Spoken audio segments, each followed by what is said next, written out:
అందరం కలుసుకుంటున్నామంటే కేవలం ఆయన కృప, ఆయన ఉన్నతమైన కృప మన ఎడలు చూపించారు కాబట్టి ఈ 2025 మనం చూస్తున్నాము. ఈ చూడవారు ఎంతో మంది ఉన్నారు, కానీ మనం ధనులు, ప్రభువును బట్టే ధనులు. ఈరోజు పలకరించుకోవడానికి కానీ వినటానికే కానీ మరి ప్రతి ఇష్యూలో కూడా దేవుడు మనకు సహాయం చేస్తున్నారు కాబట్టి ఈ భూమి మీద మనం బ్రతికున్నాము.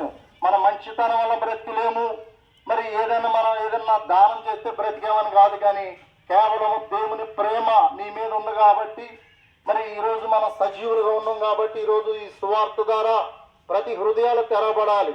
దేవుడు అన్నాడు, మానవ జాతి అంతా కూడా ప్రభుకి ఇష్టంగా జీవించాలని ఆయన కోరిక.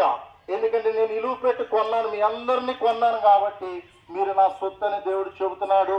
ఈరోజు ఆయన మనస్సు మార్చుకోవాలి, మరి ప్రవర్తనలు మార్చుకోవాలి. ఏదైనా సరే దేవుని దగ్గరకు వచ్చే క్షమాపణ ఉంది.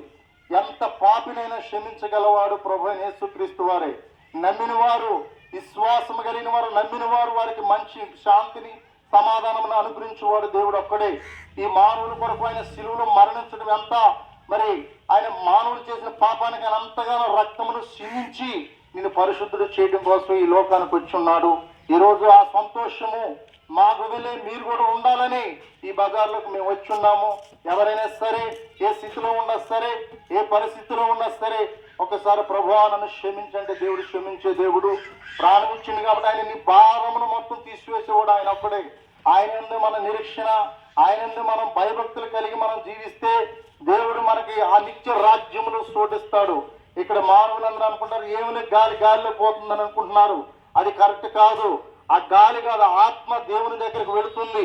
అది పర్ఫెక్ట్ గా దేవుని దగ్గర ఉంటే ఆ దేవుని దగ్గరికి వెళ్తుంది ఆత్మ, లేకపోతే నరకానికి వెళుతుందని గ్రహించాలి.